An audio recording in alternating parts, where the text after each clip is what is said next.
Hola a todos, mi nombre es Eiden Viera, soy estudiante de licenciatura en Historia de la Pontificia Universidad Católica de Chile y lo que les traigo hoy es un breve taller para enseñarles un poco cómo aprender a debatir sobre minorías. Un breve índice antes de partir, que es lo que vamos a ver. En primer lugar, vamos a caracterizar a las minorías, entender qué son las minorías, cuáles son sus intereses, formas en las cuales son oprimidas, etc. En segundo lugar, ¿cómo ponderar a grupos minoritarios? Mucha gente preguntó de qué manera podíamos ponderar a un grupo sobre otro, ya sea entre grupos minoritarios o entre un grupo, por ejemplo, minoritario y mayoritario, para ver como a cuál tenemos que preferir a la hora de aplicar una política pública y hay que ver qué es lo que podemos tomar en cuenta para decantarnos por una u otra opción. En tercer lugar, la mecanización de argumentos. Vamos a ver a través de ciertas mociones que me parecen representativas, como algunos de los mecanismos que ustedes después van a poder integrar dentro de otras mociones y otros argumentos que tengan y que van a ser al final del día más convincentes y mucho más completos sus argumentos. Y en cuarto lugar, una brevísima explicación respecto del lenguaje inclusivo. No voy a profundizar mucho respecto de esto, y esto es una advertencia, porque en realidad este no es un taller de equidad en el cual yo les enseño a ustedes cómo respetar a sus compañeros de debate o a la gente que está en debate en general, sino que es un taller para aprender a debatir mociones que tienen que ver con minorías. Eso. Partamos entonces, lo primero que vamos a ver es respecto de cómo caracterizar las minorías, pero para eso primero tenemos que entender cuál es la diferencia entre, o sea, ¿qué es una minoría? No cuál es la diferencia, sino cuál es la definición de lo que es ser una minoría, por lo menos en lo que respecta a debate. Y entendemos por minoría a un grupo de personas que se encuentran en una posición de desventaja en comparación a otros en términos de acceso a recursos educativos, como pueden ser también otras cuestiones materiales u otras cuestiones en general. Por lo tanto, suelen estar lejos de los espacios de poder, no suelen ser personas con grandes riquezas, ni están en cargos de representación dentro del Estado, no suelen, por ejemplo, estar dentro de los trabajos mejor pagados, etc. Esta tercera característica también es súper importante y es que no necesariamente tienen que ser una minoría numérica. Y el ejemplo más simbólico y más explicativo de esto en realidad son las mujeres. En términos sumamente binarios, las estadísticas dicen que la gente es en su mayoría un cuerpo socializado como femenino. Esto quiere decir que se leen como mujeres socialmente, incluso aunque no se identifiquen como tal, pero fueron asignadas mujeres al nacer. Y por lo tanto, la gente que fue asignada mujer al nacer supera de manera numérica y por lo tanto de manera, entre comillas, objetiva, a las personas que son socializadas como hombres. Y sin embargo, las mujeres siguen siendo una minoría porque tienen acceso en menor medida a espacios de representación, se encuentran trabajando en trabajos que son peor remunerados, no suelen estar presentes en los espacios donde se toman las decisiones, etcétera, etcétera, etcétera. Y esta cuarta característica es en realidad una no característica, que es recalcarle en realidad que no todos los grupos minoritarios son iguales ni tienen las mismas necesidades. Y esto se aplica no tan solo al tema de entre diferentes grupos minoritarios, no es que solamente los grupos, por ejemplo, el grupo A sea distinto del grupo B, sino que incluso dentro del grupo A existen diferentes tipos de personas que van a tener diferentes intereses, que van a tener diferentes objetivos, etcétera, etcétera. Por lo tanto, es súper importante entender que los grupos minoritarios no son homogéneos en su composición, sino que son todo lo contrario, son profundamente heterogéneos. Existen distintos tipos de discriminación.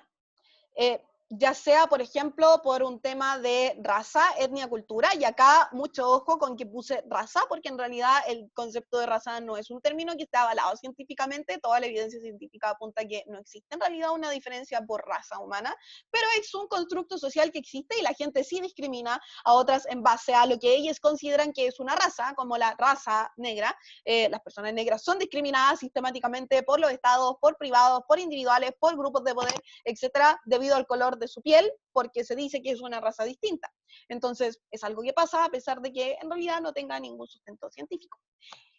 Existe también discriminación por sexo y por género, también por orientación sexual, romántica, platónica, etcétera. Si no saben cuál es la diferencia de todas estas como orientaciones, les invito por favor a que estudien un poco más en profundidad respecto de esto. De hecho, varios talleres, así que también me imagino que podrán buscarlo, están por ahí en internet, donde profundizo respecto de qué significa la atracción sexual, qué significa la atracción romántica, platónica y otros tipos de atracción que también existen.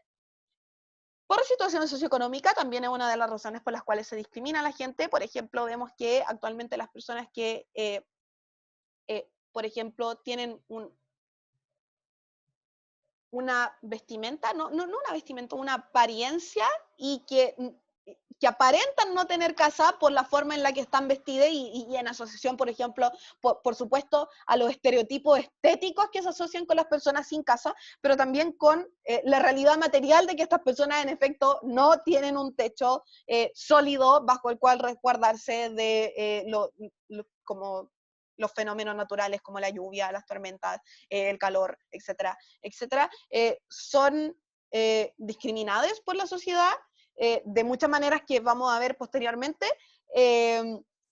La ubicación geográfica es también otra de las formas en las que discriminamos. Vivimos en un mundo en realidad sumamente europeizado que hace que las personas que se encuentran en, por ejemplo, otras regiones del mundo que no son las occidentales o que no son las potencias económicas hegemónicas mundiales, se vean en desmedro de quienes sí pertenecen a estos países, pero incluso dentro de estos mismos países existen, por ejemplo, barrios de personas que son más pobres que otras, o barrios de personas que son blancas y barrios de personas que son negras, etcétera. Por lo tanto, hay una discriminación geográfica, pero incluso, aunque no está asociado a otras cuestiones, también existen discriminaciones netamente por el lugar donde yo vivo o el lugar en el que me encuentro en ese momento, y que son cuestiones que vamos a ver después. También existen discriminaciones por capacidades físicas y mentales, y por supuesto recordar que esta pequeña lista que acabo de hacer no son todos los tipos de discriminaciones que hay. A medida que las ciencias sociales y que las humanidades van avanzando, van descubriendo cada vez más sesgos cognitivos que nosotros tenemos respecto de la manera en que interpretamos a nosotros y al resto. Existen muchas formas de opresión, o sea, no es solamente que la discriminación sea una cuestión teórica en la cual yo tengo en mi cabecita asociado que estas personas son malas o que son inferiores o lo que sea que esté asociado a ellas, sino que se materializa la discriminación a través de ciertas como mecanismos. Por ejemplo, la generación de estereotipos negativos asociados, por ejemplo, asociar a las personas negras con mayores tasas de violencia o con mayores tasas de como conductas antisociales como robos, asociar a las mujeres con menores capacidades intelectuales, por ejemplo, para dedicarse a áreas como las STEM, las ciencias, comillas, duras, las matemáticas en general, etcétera. Por supuesto, también la marginalización de los grupos de poder que se da en muchas ocasiones precisamente porque no se considera que estas personas estén aptas para poder optar a cargos de representación, pero también por las narrativas que se generan a partir de las minorías que dicen como es que tú deberías, por ejemplo, dedicarte más al ámbito privado, como ocurre con las mujeres o con los cuerpos socializados como femeninos en general y con las disidencias que se intentan ocultar, ¿cierto? Y como que al final del día no están dentro de los grupos de poder porque se les socializa y se les educa para no buscar estas posiciones de poder. Poco acceso a recursos educativos, que está muy relacionado con la negación, por ejemplo, que se le da a las personas a poder acceder a las mismas instituciones de educación que otras personas, por ejemplo, por no contar con los mismos recursos económicos, por las separaciones que se hacen a través del sexo, instituciones que, por ejemplo, antiguamente no permitían que participaran personas negras dentro, etcétera, etcétera. Mayores tasas de pobreza, me parece que es evidente, cuando tú le niegas a alguien, por ejemplo, el acceder a puestos de poder, le genera estereotipos negativos y le quitas la educación, por supuesto, estas personas terminan siendo más pobres porque no tienen las mismas oportunidades laborales y en la vida en general como para poder tener recursos económicos. Y eso no es todo, por supuesto, también las personas de los grupos minoritarios están expuestas a violencia física, a violencia psicológica, exclusión laboral porque no se les contrata o porque se desincentiva su participación respecto de ciertos como puestos específicos laborales, dificultad para acceder a servicios acorde a sus necesidades, como lo que ocurre en muchas ocasiones con personas trans o neuroatípicas es gente que su cerebro funciona de manera distinta a lo estandarizado, como podrían ser, por ejemplo, las personas que se encuentran dentro del espectro autista o personas que tienen alguna otra condición como desórdenes bipolares, no sé si desorden en realidad es una palabra correcta, pero que están diagnosticadas con trastornos bipolares, con trastornos de esquizofrenia, con cuadros de ansiedad, con cuadros de depresión, etc. Y por lo tanto tienen una poca representación en general. Hablamos entonces respecto de la opresión, pero acá es súper importante tomar en consideración que el Estado y la opresión hacia las minorías es una cuestión que está sumamente relacionada por dos cosas. En primer lugar, porque el Estado tiene el monopolio de la fuerza, muy entre comillas, sabemos que en realidad hay otras personas individuales que pueden ejercer la violencia, pero en términos como de armamento, así como grande, en la mayoría de los países está prohibido que la gente porte armas, a pesar de que la gente porte armas igual, pero en su gran mayoría es el Estado quien tiene como mayor acceso a armamento de guerra o armamento que pueda hacer potencialmente mucho daño a las personas. Pero no solamente por eso, sino que también por el hecho de que el Estado suele ofrecer servicios que son más accesibles para las personas pobres y como habíamos hablado anteriormente, una de las características principales y que por lo general es compartida por los grupos minoritarios es que tienen menos recursos económicos. Por lo tanto, las personas pobres que pertenecen a un grupo minoritario y las personas pobres porque son pobres en general ya son un grupo minoritario, como ser pobre ya es ser un grupo minoritario, pero otras personas que también pertenecen a otras minorías y que aparte son pobres, tienen que acceder a este tipo de servicios como salud pública, educación pública, y por lo tanto están obligados a participar dentro de estas instituciones del Estado porque no tienen los recursos suficientes o no tienen las condiciones materiales necesarias como para poder, por ejemplo, migrar o utilizar servicios que sean de corte privado. Por lo tanto, existe una relación intrínseca y que para mí se representa a través de 5 puntos principales. No es que no existan más, pero estos son 5 puntos que me parece que son relevantes de tener en consideración para armar los argumentos y las caracterizaciones que hacemos dentro de nuestros debates. En primer lugar, el tema de la no representación en el sistema público, en el Congreso, etcétera, como las personas, por ejemplo, negras, las mujeres, las disidencias sexuales y de género, las personas neurodivergentes, por lo general no se encuentran como en grandes cantidades dentro de los congresos o trabajando dentro de los sistemas públicos, ya sea como profesionales, ya sea como técnicos, etcétera, etcétera, y por lo tanto no cuentan con una representación proporcional de como la cantidad de personas que son dentro de la población y la cantidad de personas que están al final del día trabajando dentro del sistema público. Otro punto de opresión es el tema de los malos tratos. Le pasa a muchísima gente de muchísimas minorías, por ejemplo, personas que no tienen casa, que no pueden acceder, por ejemplo, a servicios de salud o a servicios de educación porque no tienen un domicilio al cual poder inscribir dentro de las fichas públicas y que por lo tanto se les niega el acceso a estos servicios que son tan básicos. Personas trans, por ejemplo, que se les niega su acceso a la educación pública por ser personas trans o el acceso a la salud y cuando acceden a estas como prestaciones de salud o estas prestaciones de educación son discriminadas por las mismas funcionarias que trabajan dentro de estas instituciones o mujeres, por ejemplo, también que acceden a ciertas prestaciones estatales y que son tratadas de histéricas, por ejemplo, cuando se declaran enfermas, que por ejemplo no son contratadas porque se espera que vayan a tener hijos y como van a quedar embarazadas, entonces van a tener que darles el prenatal y el postnatal y por lo tanto no les contratan y les tratan mal, etcétera. Otro punto de opresión es el tema de la criminalización. El Estado maneja y controla de manera importante las narrativas que se tienen sobre el resto de la población y la población en general. Por lo tanto, cuando, por ejemplo, hablábamos de esta generación de estereotipos negativos asociados a ciertas minorías, el Estado tiene mucho esta capacidad como de criminalizar y asociar conductas antisociales a ciertos grupos minoritarios. Por ejemplo, cuando se asocia a las personas, por ejemplo, con borderline o que son bipolares o que son trans con ciertas conductas como antisociales y por lo tanto, por ejemplo, no sé, las policías están muchísimo más pendientes de ellos cuando van caminando por la calle para ver que realmente no estén haciendo nada malo, las revisiones, por ejemplo, de mochilas que se dan, por ejemplo, en Chile y que se hacen de manera arbitraria y que últimamente los estudios han comprobado que estas revisiones al azar se hacen principalmente a personas que son disidencias sexuales, a personas que son disidencias de género, a cuerpos racializados, etcétera, como a estas personas que al final del día forman parte de minorías, porque se genera esta narrativa de que tienen una mayor tendencia a cometer crímenes, no por la condición de pobreza y la violencia en la que están constantemente viviendo, sino por una especie de como condición natural en la cual estas personas son inherentemente y esencialmente violentas. Otra forma, que está muy asociada en realidad con la anterior, es el tema de la patologización, cuando se trata de enfermas a las personas que forman parte de algún grupo minoritario, como por ejemplo a las personas trans, que se les trata de enfermas, o a las personas homosexuales, bisexuales, pansexuales o de alguna diversidad sexual o de género, incluso sexuales, en las cuales se medicaliza su identidad y o sus condiciones de manera tal en que el resto de la sociedad ve a estas personas como enfermas, al verlas como enfermas las consideran como o agentes de caridad o se les excluye de ciertos círculos por no considerarse como personas sanas, o son, por ejemplo,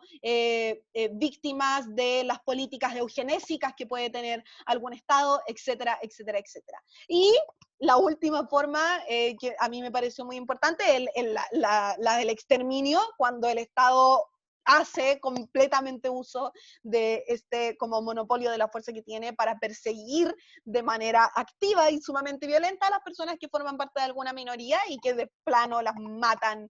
como por ejemplo puede ser el caso de las personas disidentes sexuales y de género que habitan en estos países en los cuales, por ejemplo, está ilegalizado ser homosexual.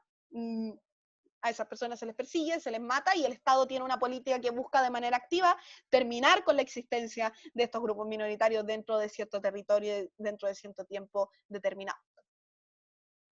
Es súper importante entender que las minorías por lo general suelen estar relacionadas. Una persona trans, por ejemplo, por lo general va a ser una persona pobre porque se le discrimina laboralmente, porque, por ejemplo, se le sacó de las instituciones de educación a las cuales pertenecía, porque, y también, por ejemplo, el hecho de estar sometidos a la violencia física y psicológica puede hacer que, por ejemplo, desarrollen otras condiciones, por ejemplo, físicas de discapacidad, personas trans que han sido, por ejemplo, amputadas de sus extremidades como un castigo por ser trans, como si eso las fuera a convertir en personas cisgénero, y eso, por ejemplo, también puede generar repercusiones psicológicas, por ejemplo, hacer que estas personas desarrollen cuadros depresivos crónicos, que lo que les haría, por ejemplo, ser personas neuroatípicas. Entonces, vemos que al final del día, como esto del feminismo interseccional no es tan un invento, ¿cierto? Como no es algo tan descabellado, o sea, la forma en la que se interconectan y las consecuencias que tienen las formas en las que se oprime a las minorías, hace que al final del día estas minorías que al principio solamente formaban parte de una, terminen formando parte de otras minorías, y por lo tanto estando muy interrelacionadas entre sí. El ser pobre, por ejemplo, está intrínsecamente relacionado con formar parte de cualquier minoría, o sea, ser pobre, una persona, por ejemplo, blanca, cisgénero, heterosexual, neurotípica, puede ser pobre, y por lo tanto ser pobre es una minoría en sí mismo, pero también es muy necesario recalcar que las personas que forman parte de otras minorías suelen estar en condiciones de pobreza, y por lo tanto ahí vemos también que funciona este tema de la teoría de la interseccionalidad. Pero por supuesto todo depende del contexto, o sea, un grupo puede ser minoría en cierto contexto determinado, pero en otro no. Por ejemplo, podemos ver el caso de si analizamos el conjunto de mujeres cisgénero dentro de la población. O sea, si lo analizamos en términos generales y en comparación, por ejemplo, con los hombres cisgénero heterosexuales, podemos ver que estas mujeres sí son un grupo minoritario en el sentido de que sí se encuentran una desventaja comparativa respecto de, por ejemplo, su posicionamiento en como la toma de decisiones, su representación dentro de los cargos del Estado, etcétera, etcétera. Pero si las comparamos, por ejemplo, con mujeres trans o con personas no binarias o con otro tipo de grupos, vemos que quizás esta mujer no es una minoría, o por ejemplo, no sé, la reina de Inglaterra es una mujer cisgénero heterosexual,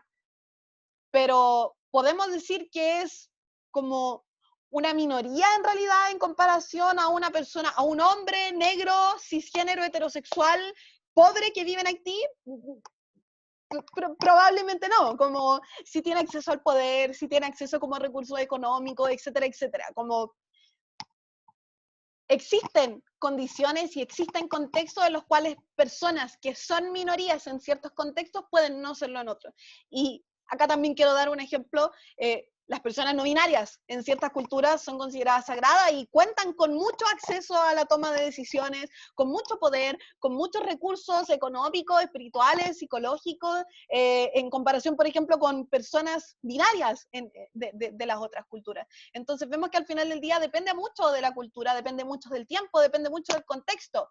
si es que una persona se va a considerar como minoría o si no va a ser considerada como minoría.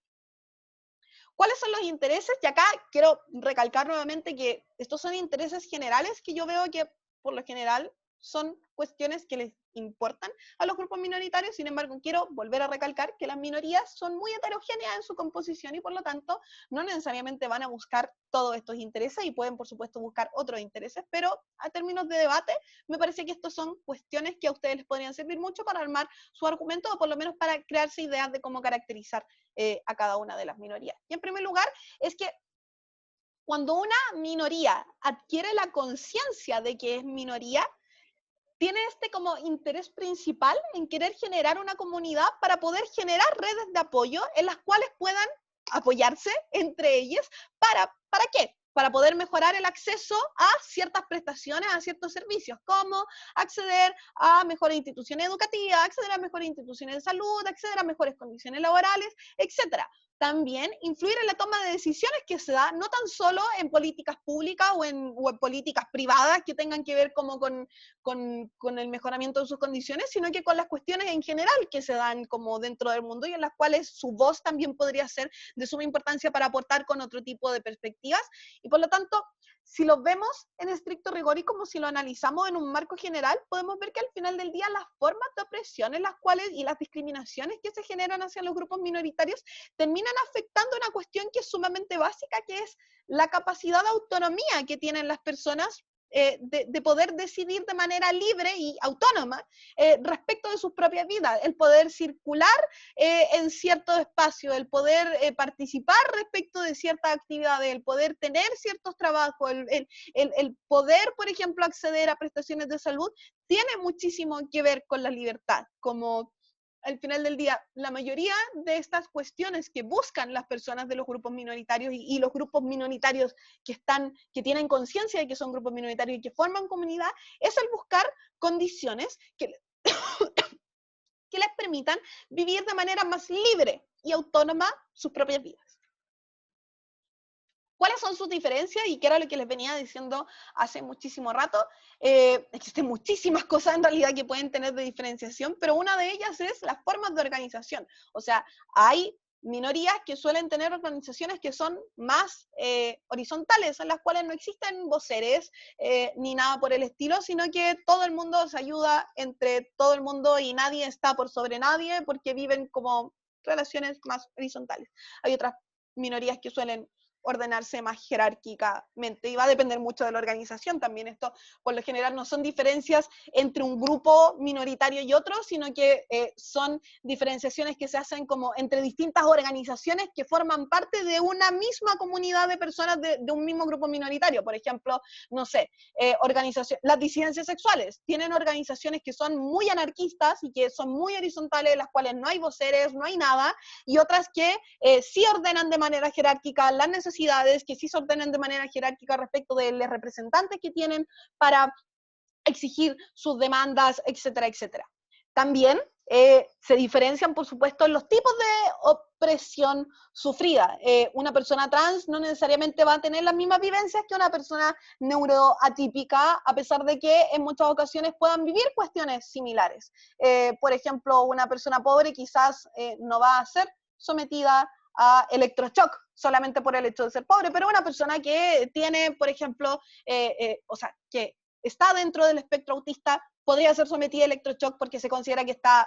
loca para el Estado o para la sociedad en general. Y por lo tanto existen distintos tipos de violencia, distintos tipos de opresión que van a diferir entre un grupo y otro. Hay intersecciones que son más comunes también entre una y otra minoría. Por ejemplo, ser trans está muy asociado a ser pobre, pero no está necesariamente asociado por lo general a ser, no sé, de cierta raza en particular. ¿Se entiende? Como pero sí ser de cierta raza en particular también está asociado en muchas ocasiones a ser pobre, ¿me entienden? Como, entonces, hay intersecciones que son más comunes que otras y hay grupos que están más interrelacionados entre sí y eso también es súper importante que ustedes sepan identificarlo dentro de sus discursos. Insisto, no les puedo decir yo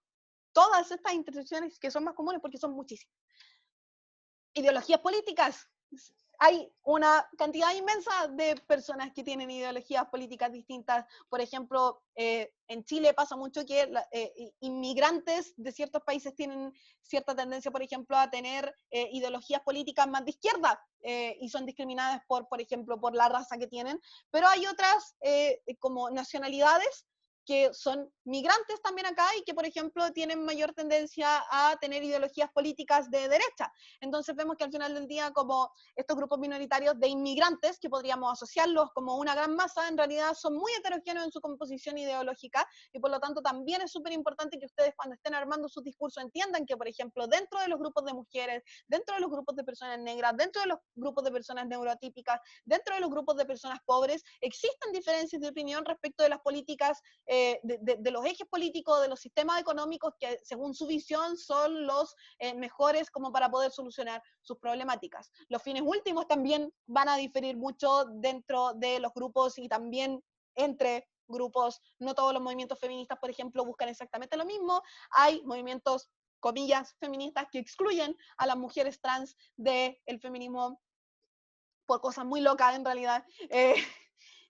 Y hay otros feminismos reales que no les excluyen, etcétera, etcétera. Existen niveles de heterogeneidad o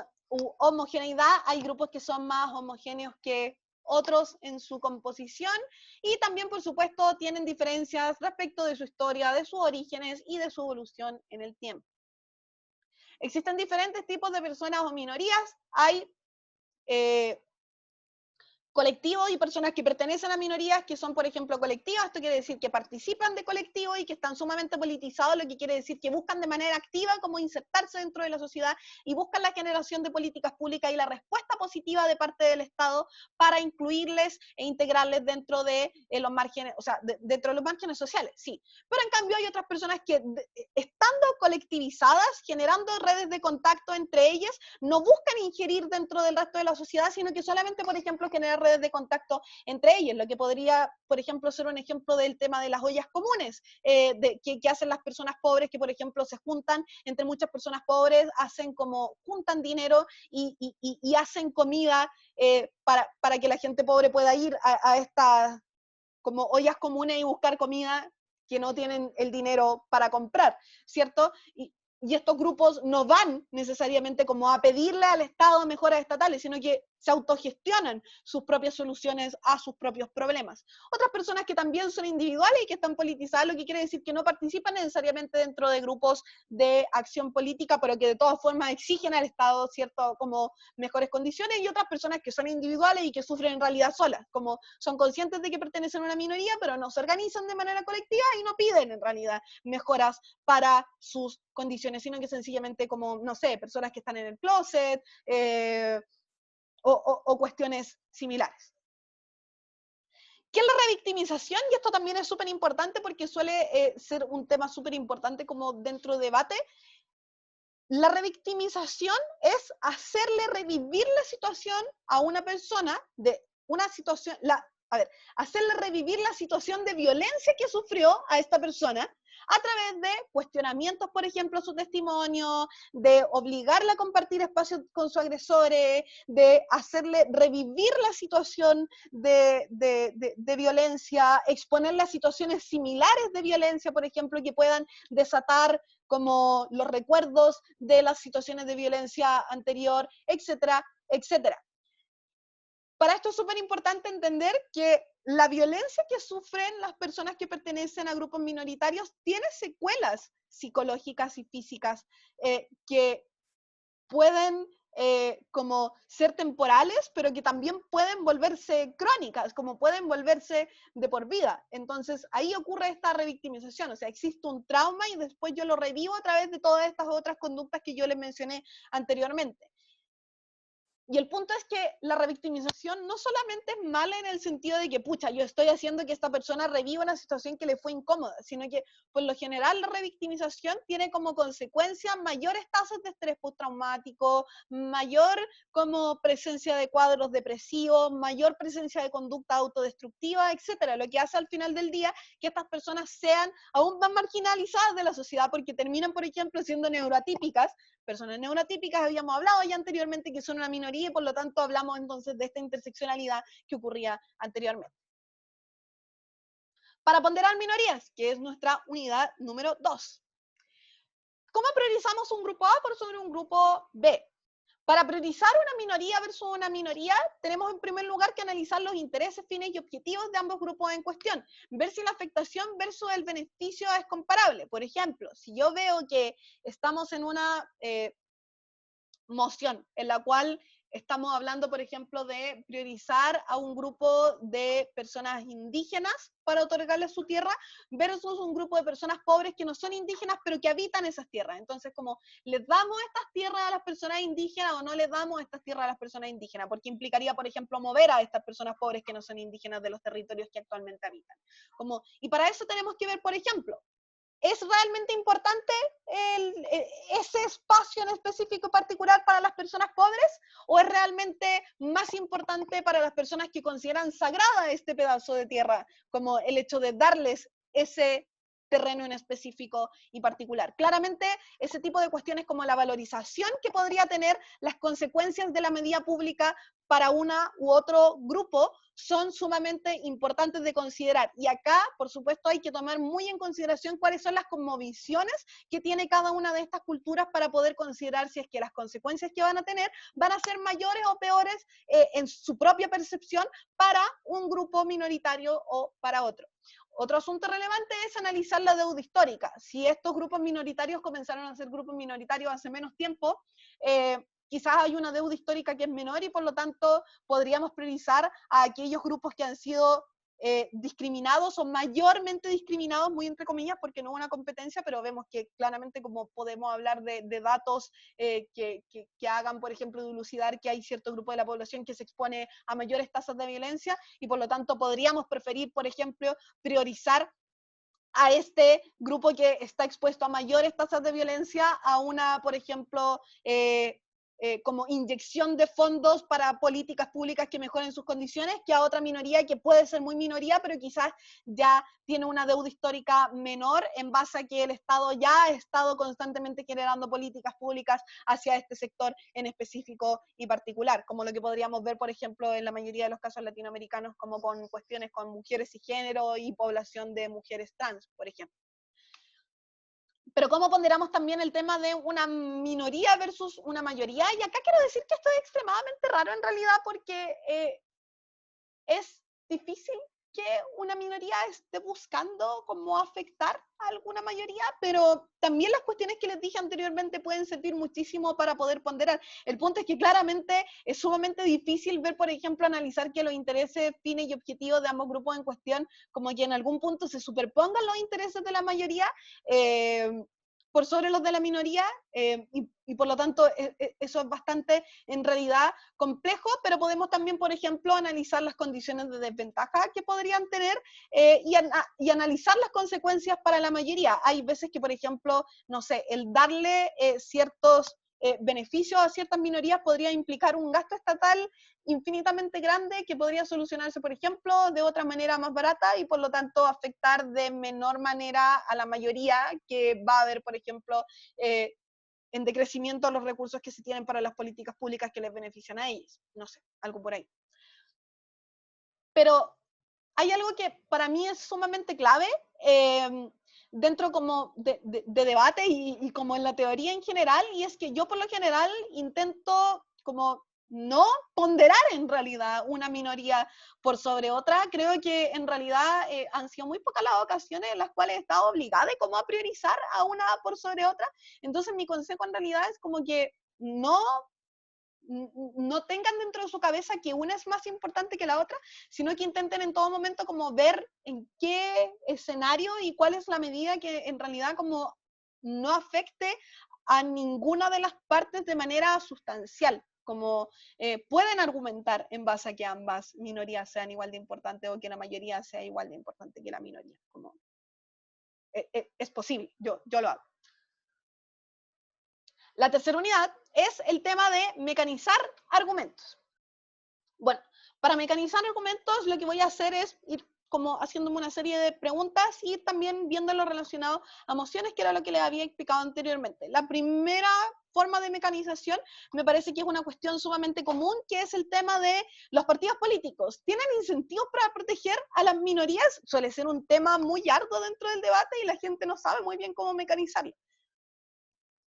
Para decir que los partidos políticos sí tienen incentivos para representar y proteger a las minorías, podemos decir en primer lugar que sí, porque necesitan los votos, en el sentido de que los partidos políticos al final del día necesitan elegir sus representantes. Para elegir sus representantes, estos representantes suelen elegirse a través de votaciones populares. Las votaciones populares, por lo general, son cuestiones en las cuales vota toda la población o una gran parte de la población, y por lo tanto, si quieren los votos de una minoría en particular, tienen el incentivo a dar como facilidades y velar por su bienestar porque necesitan sus votos para ganar. Otro de los mecanismos que nosotros podemos decir para estar a favor de que sí existen incentivos es porque en muchas ocasiones, sobre todo si estamos hablando, por ejemplo, de partidos políticos más que nada como de izquierdas progresistas o que tienen un corte como ya quizás de derecha, pero más liberales, es que las minorías forman parte de esos partidos políticos. Entonces, como suele ocurrir que, por ejemplo, partidos de izquierda o partidos de corte más liberal tienen muchísimas personas gay dentro de su militancia. Entonces, sería como ridículo pensar que no tienen el incentivo a protegerles, porque en realidad son sus mismos militantes. Y como los partidos políticos tienen esta intención de mantenerse como un grupo cohesionado y no perder militantes dentro de su partido, tiene sentido que en realidad busquen políticas públicas que mejoren, que busquen la mejora de condiciones para estas minorías, porque son las mismas personas que están haciendo este tipo de políticas. Y acá también va a depender mucho en realidad del contexto, del tipo de partido del cual estemos hablando, de la minoría de la cual estemos hablando. Por ejemplo, si estamos hablando de personas privadas de libertad, está bien difícil en realidad como, no sé, probar que el incentivo de los votos existe, porque en muchos países las personas privadas de libertad no pueden votar de manera fáctica y por supuesto tampoco, por lo tanto, forman parte de los partidos políticos, porque en muchas ocasiones incluso se les quitan sus derechos de ciudadanía. Entonces aquí también hay que ver mucho como cuál es el tipo de minoría respecto de la cual estamos hablando, en qué tiempo estamos hablando. No es lo mismo decir, por ejemplo, no, es que las mujeres también forman parte de los partidos políticos cuando estamos hablando de cuestiones actuales, pero si estamos hablando de la Grecia antigua, claramente es una cuestión distinta. Pero también, y este es el último mecanismo, sí, porque tienen alianzas con otros partidos políticos, y esto también es sumamente importante porque te ayuda a otorgar mecanismos cuando, por ejemplo, ya, ¿qué pasa si no necesitan los votos o no están buscando en estricto rigor los votos de esta minoría porque, no sé, son de un corte de izquierda o de derecha que es muchísimo más conservador y por lo tanto no quiere buscar los votos de las personas homosexuales porque en realidad no lo necesitan, porque con los votos de la mayoría tienen lo suficiente como para poder generar representación, y por lo tanto tampoco tienen minorías que formen parte de su partido político. Pero el punto es que por lo general sí necesitan generar alianzas políticas con otros sectores, por ejemplo, que sean más de centro, precisamente porque necesitan mayorías, por ejemplo, para poder pasar mociones en el Congreso. Entonces, al existir, por ejemplo, otros partidos políticos que tengan un corte más liberal o que tengan un corte más progresista, podemos analizar si dentro de ese contexto en específico particular, estos partidos políticos de corte más conservador y que quizás potencialmente puedan ser más grandes y más hegemónicos, tienen de todas formas la necesidad de contar con la aprobación y el apoyo de estos otros partidos que quizás pueden ser un poco más pequeños, pero que les otorgan las condiciones necesarias para poder pasar ciertos tipos de leyes, ciertos tipos de reformas, etc. ¿Qué podemos decir en contra? En primer lugar, no, porque el resto de la población, que es la mayoría, puede estar muy en contra de que se generen, por ejemplo, políticas antidiscriminación a este tipo de grupos en particular. No, también porque les afecta a ellos, en el sentido de que en muchas ocasiones las personas que forman parte de estos grupos de representación, de estos partidos políticos, perdón, como son de grupos mayoritarios, y por ejemplo, el cortar financiamiento para para los grupos mayoritarios implicaría, por ejemplo, cortarle el financiamiento a ellas mismas, rebajas de sueldos parlamentarios, etcétera, etcétera, y por lo tanto en realidad no existirían tantos incentivos, pero también porque las minorías por lo general no tienen acceso al poder y por lo tanto no es estratégico de su parte el otorgarle como beneficios a las minorías. Otro ejemplo, hoy no sé si a ustedes les tapa la tesis, ahí está, ya. Otro de los ejemplos que podemos tener es a través de una tesis que en realidad me inventé, que es, esta casa le devolvería la Araucanía a los mapuches. Contexto para las personas que no son chilenas, la Araucanía es una zona que se le quitó y se le robó en realidad de manera descarada a las personas mapuche, que es un pueblo indígena de acá, de Chile, que vivía en la Araucanía, claramente ellos le tenían otro nombre, pero que fue quitado a estas personas durante el periodo de colonización. Entonces, este tipo de, sé que suena la tesis muy específica, pero por lo general en realidad los temas y las mociones que tienen que ver con pueblos indígenas tienen mucho que ver con este tema de dar autonomía, ¿cierto? Como darle las tierras y devolverle las tierras o integrar a estas personas al final del día. O sea, ustedes pueden en realidad tener la estrategia de que les valga madre en realidad a las personas que forman parte de estos grupos minoritarios como indígenas, pero en realidad no es una estrategia que yo vaya a aconsejar porque me parece que atenta contra los atributos protegidos y porque atenta directamente con mi sistema de valores y por lo tanto para mí el choque principal, porque no soy una persona como fascista básicamente, es que este choque es el de dar autonomía versus dar integración. Para apoyar el tema de dar autonomía, lo que implicaría, por ejemplo, devolverle la Araucanía a los mapuches, podemos decir en primer lugar que sería bueno en el sentido de que las personas mapuches van a querer que se les devuelvan estas tierras en primer lugar, porque van a tener la capacidad de decidir, porque entendiendo que las comunidades indígenas tienen distintas cosmovisiones respecto de su interpretación, respecto del valor de la tierra, de ciertos como ritos, de ciertas culturas, al final del día es obvio como que las personas que forman parte de estas comunidades indígenas van a estar de acuerdo con que se les dé mayor autonomía, van a estar más felices, ¿cierto? Y por lo tanto se va a lograr como un espacio como más armónico dentro de la sociedad porque van a poder tener mayor autonomía y se va a respetar mayormente como su cosmovisión, porque tienen una cosmovisión distinta respecto de la sociedad. En segundo lugar, porque tienen poca capacidad de injerencia en la toma de decisiones, en el sentido de que, como ya habíamos hablado anteriormente, las personas de los grupos minoritarios no forman parte tanto de estos grupos de poder y por lo tanto cuando yo integro a estas personas, lo que pasa es que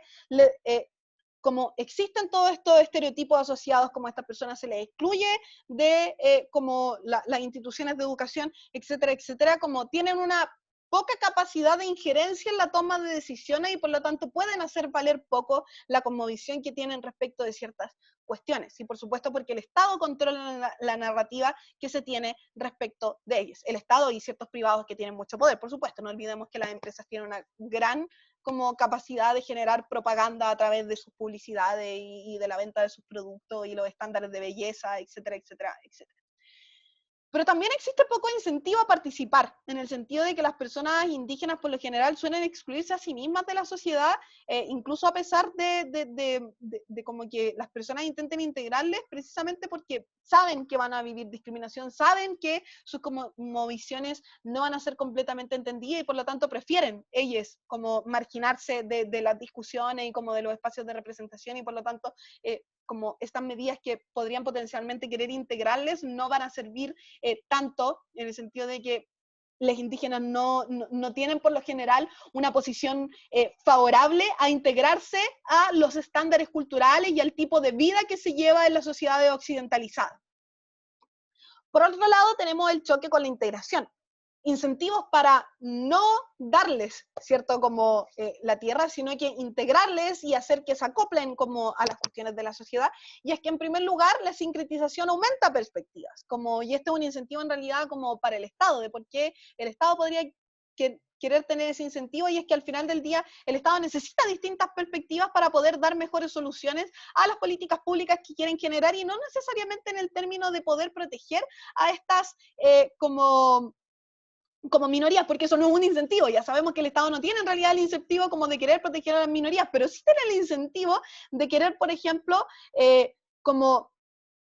buscar soluciones que sean efectivas, y personas que tienen distintos conocimientos respecto de un mismo tema. Por ejemplo, no sé, queremos mejorar el tema del cambio climático, quizás integrar a las personas indígenas podría darnos como información bastante útil respecto de cómo podríamos solucionar el cambio climático, si es que integramos a estas personas dentro como de la sociedad, si es que les dejamos como aportar con sus estudios y con sus cuestiones como a la conformación de las políticas públicas respecto de estos temas que no necesariamente tienen que ver con los mapuches o con los indígenas en general, pero en los cuales su conocimiento podría ser bastante bueno. Entonces entendemos que existe un incentivo por parte del Estado a querer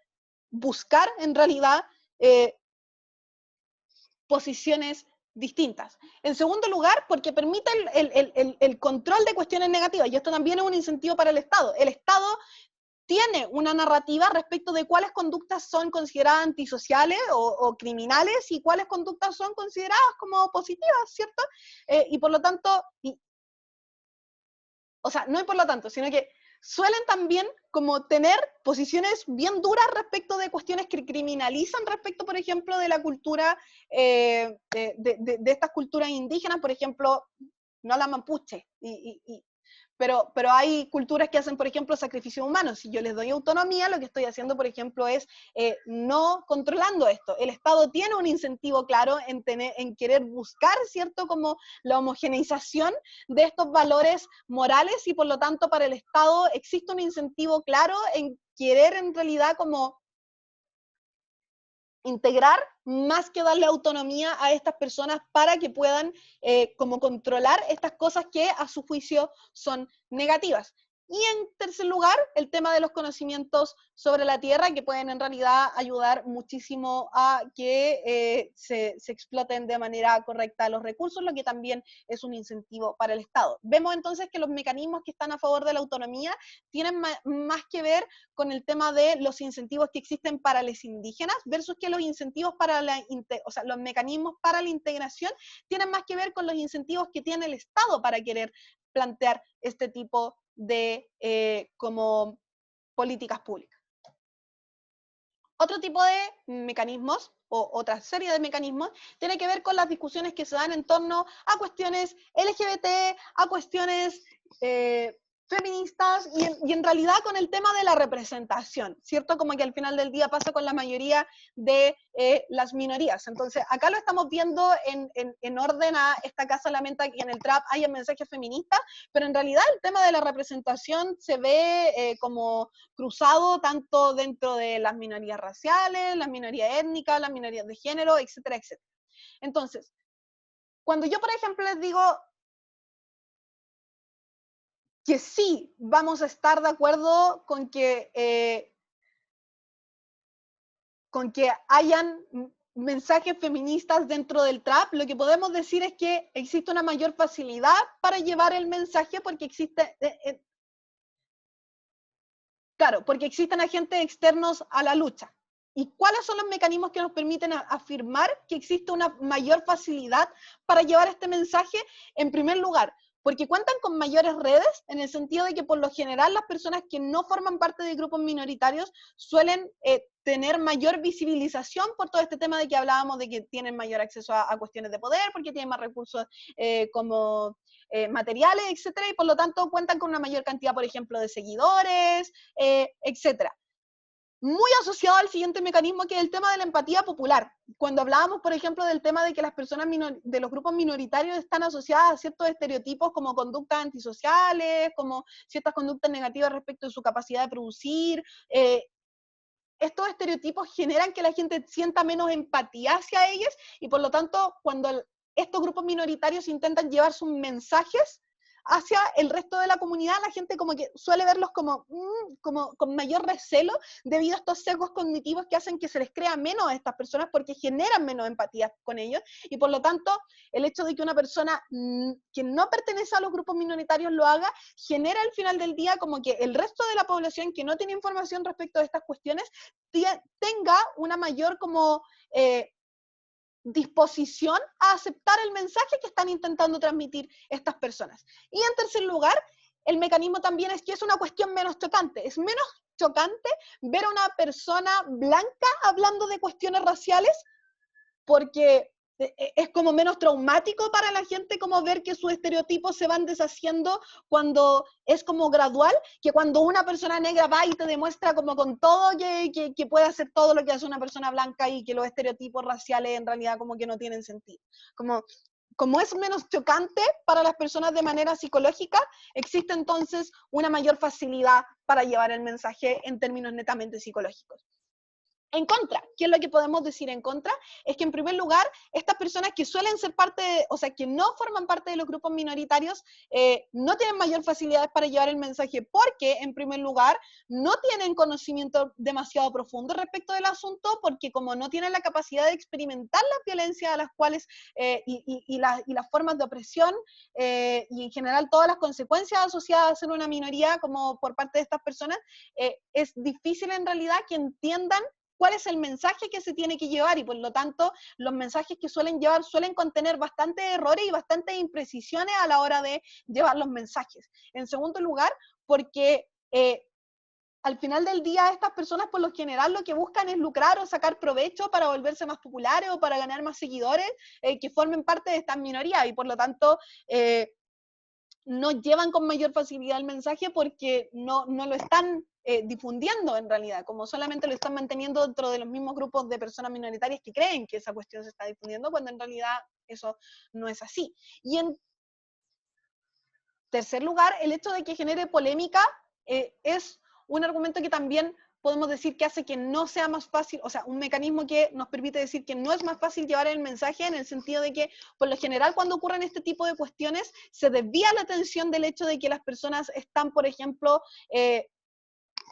como llevando un mensaje de empatía y se suelen concentrar en el hecho de que es una persona que no corresponde a la minoría sobre la cual está hablando, como el caso de el trap y los mensajes feministas, como el caso de Bad Bunny, que como que se perdió todo el foco de, por ejemplo, los mensajes trans inclusivos o feministas que estaba dando porque es un hombre que aparentemente es cisgénero y que aparentemente es heterosexual, según la cultura pop. El último set de mecanizaciones es respecto de qué pasa en realidad cuando la tesis no se trata en específico como de una minoría, sino que estamos hablando de cualquier tipo de emoción, como cualquier tipo de emoción que tenga que ver con políticas públicas o que tenga que ver con personas en realidad, va a generar algún tipo de afectaciones a las personas que forman parte de grupos minoritarios. Entonces, quizás este no va a ser el argumento más importante del debate, pero siempre es bueno analizar la manera en que las políticas públicas pueden afectar a las minorías y la manera en que podemos convertir una tesis que aparentemente no es de minorías en algo que sí les compete a ellas. Entonces, por ejemplo, podemos hablar sobre, esta casa prefiere la hegemonía china por sobre la hegemonía estadounidense desde el punto de vista de la mayor participación de las minorías. Y yo puedo argumentar a favor y en contra de esta moción diciendo que la participación de las minorías va a ser mayor en uno u otro escenario. Por ejemplo, si yo digo que la participación de las minorías va a ser mayor en China, o por ejemplo, lo que es extrapolable a entornos de izquierda o entornos donde existe como una menor participación como democrática o una menor cultura democrática, podría decir, en primer lugar, que las minorías, por ejemplo, suelen tener visiones de izquierda en el sentido de que, por lo general, como les hablaba anteriormente, buscan que el Estado le dé solución a sus problemáticas, lo que implica que tienen, por lo menos dentro de sus concepciones teóricas, la idea de que el Estado tiene que ser un agente activo, lo que es un símbolo en realidad, no de que sean personas de extrema derecha, pero sí de que creen en un Estado que es particularmente fuerte, mucho más de lo que para ciertas personas de grupos de derecha podría significar. Y por lo tanto, estas visiones de izquierda que comparten generan mayores incentivos a que estas personas participen de políticas y del país estando en una organización mundial que tiene más que ver con valores de izquierda chinos que con valores estadounidenses de derecha. En segundo lugar, porque entendiendo, por ejemplo, que la hegemonía china implica también la influencia de su sistema político y económico dentro del resto de los países, como por ejemplo los países subdesarrollados como Chile y América Latina en general, Bolivia, Perú, Argentina, Venezuela, Ecuador, bla, bla, bla. existe como una tendencia a que la cancha esté más pareja. Ahora, debatible, para que no me reten las personas de derecha, debatible si esta cancha es más pareja nivelándolo para abajo o para arriba, pero el punto es que suelen existir condiciones materiales que son más equitativas y que por lo tanto hacen que, por ejemplo, las minorías no se encuentren en una posición de tanta desventaja respecto de el resto en condiciones de sueldo, en condiciones de acceso a ciertos como trabajos, etcétera, etcétera, etcétera. Y en tercer lugar, el tema de la mayor protección estatal. En un mundo chino en el que el Estado es sumamente fuerte, claramente la tendencia general también va a ser a que los estados, el resto de los estados de países subdesarrollados que quieran comerciar con ellos, tengan estados que son más fuertes y que por lo tanto controlan más, y cuando el Estado tiene un mayor poder, tiene entonces una mayor capacidad de injerencia para generar y obligar al resto de las personas a respetar, por ejemplo, a las minorías que conforman parte de la sociedad. Para hablar a favor de Estados Unidos, lo que podríamos decir es que, por ejemplo, el capitalismo tiene como fin, o sea, como uno de sus mecanismos principales para mantenerse a lo largo del tiempo, de absorber la contracultura. Lo que quiere decir que al final del día, incluso aquellos como referentes o grupos que están marginalizados de la sociedad, como que terminan volviéndose parte de como el capitalismo, como por ejemplo podemos ver los casos de pinkwashing que hacen las empresas cuando intentan como lavar su imagen, como que al final del día sí les discriminan, pero como el capitalismo intenta siempre absorber las culturas de los grupos minoritarios para incentivar la economía, hacer que les compren o hacer que, por ejemplo, no les denuncien porque somos tan inclusivos, como que hay una mayor participación de minorías porque como al final del día lo que buscan estas personas es lucrar, tienen el incentivo suficiente como para incluir a las minorías dentro de sus políticas públicas o dentro de su empresa o lo que sea. Hablar también del contexto actual, de que dentro de la hegemonía estadounidense tenemos como el fin de la ola conservadora, lo que se puede ver como en la evidencia que tenemos como de las revueltas sociales en Perú, de las revueltas sociales en Ecuador, de la elección de Joe Biden en Estados Unidos, del plebiscito por una nueva constitución que pone fin a la constitución del dictador de Pinochet, en Chile, ¿cierto? Y todas estas cuestiones, como a favor de Estados Unidos, entonces podemos entender que el contexto actual favorece la participación de las minorías porque estamos entrando como en una ola que es más progresista dentro de las sociedades occidentales u occidentalizadas. O occidentalizada. Y por último, el tema de la libertad de expresión en términos de pluripartidismo en una hegemonía china que como en un sistema donde existe un único partido, claramente si no convence a ese partido, como que fuiste, ya no hay posibilidad en realidad como de generar muchos cambios. En cambio, en una cultura que tiene como un sistema pluripartidista, tú quizás puedes no convencer a cierto partido político, a cierto grupo de personas de hacer cosas por las minorías, pero existen otros, entonces podéis ir al siguiente y así sucesivamente hasta encontrar algún grupo, por más chico que sea, que te banque y que apoye tu idea y que tengas derechos fundamentales básicos. Y ahora sí, para terminar, el tema del lenguaje inclusivo. 3 cositas respecto de esto. En primer lugar, ¿por qué se ocupa el lenguaje inclusivo? Bueno, porque actualmente la forma por lo menos en la que se habla en español invisibiliza la existencia y la participación de las mujeres y de otros géneros en el lenguaje. Por ejemplo, el usar todos como el general genérico ha demostrado científicamente, estas no son cosas que yo me estoy inventando, sino que cuestiones como estudios neurocientíficos que existen y que han demostrado que las narrativas, por ejemplo, las narraciones que se hacen respecto de historias, en las cuales se habla, por ejemplo, solamente en masculino para referirse a los conjuntos de personas, la gente tiene una mayor tendencia a creer que, por ejemplo, los personajes principales o que todos los personajes son hombres. En cambio, por ejemplo, cuando utilizamos el lenguaje inclusivo, utilizamos un lenguaje que quizás no es la pero que es todos, todas y todes, por ejemplo, o con símbolos, la gente tiene una mayor tendencia como cognitiva a pensar que estas personas podrían pertenecer a otros géneros distintos al masculino. Pero también es importante entender que el lenguaje inclusivo tiene que ser adaptable al contexto, porque no es lo mismo estar, por ejemplo, en un foro de educación que se quiere enfocar netamente en, por ejemplo, la inclusión de las mujeres dentro de espacios educativos, en los cuales, por ejemplo, en vez de utilizar el todos los niños tienen derecho a la educación, podría tener muchísimo más sentido hablar de todas las niñas tienen derecho a la educación, porque es, por ejemplo, un coloquio específico que quiere tratar sobre ese tema en específico particular. O, por ejemplo, el recalcar que no es solamente todes, en el sentido de que no es solamente que todes sean las personas disidentes sexuales y de género, sino que también queremos, por ejemplo, enfatizar en la presencia de mujeres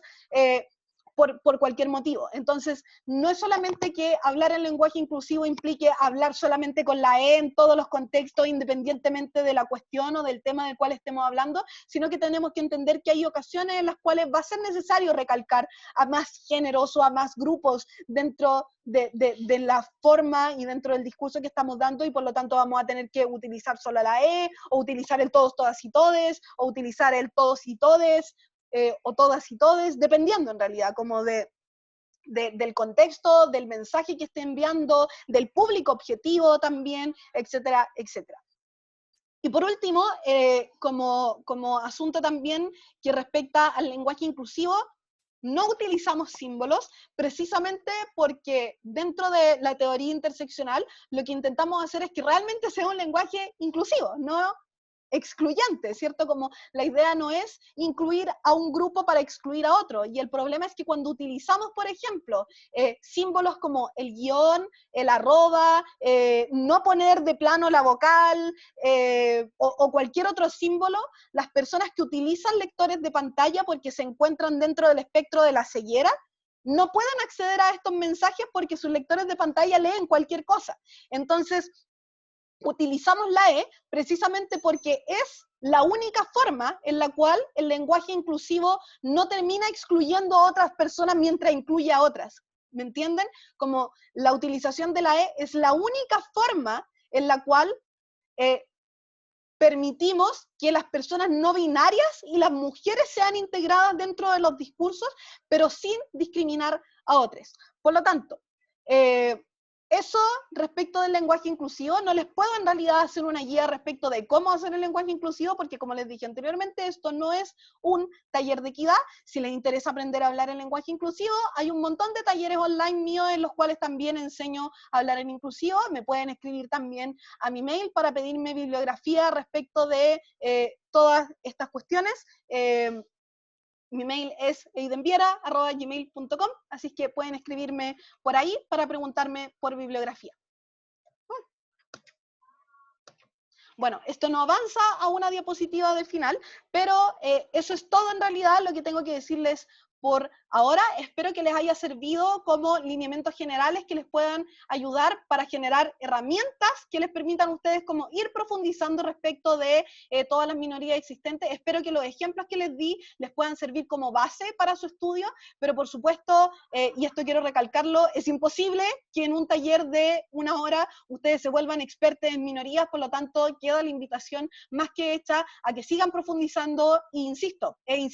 si tienen dudas, si necesitan bibliografía, pueden escribirme a mi mail. Yo estoy más que dispuesta a entregarles bibliografía. Tengo muchísima bibliografía en realidad del tema que me quieran pedir respecto de todas estas cosas que les hablé ahora, porque yo le dedico mi carrera a investigar sobre estos temas. Así es que voy a tener bastantes papers en realidad como para poder entregarles. Si quieren conocimiento que no sea tan academicista, también tengo recursos que no son exclusivamente académicos, porque también hay que tomar en consideración que en muchas ocasiones los conocimientos respecto de las minorías no se encuentran dentro de la academia, precisamente porque, como hablábamos anteriormente, las minorías han sido excluidas sistemáticamente de los espacios educativos y por lo tanto de las investigaciones que se hacen.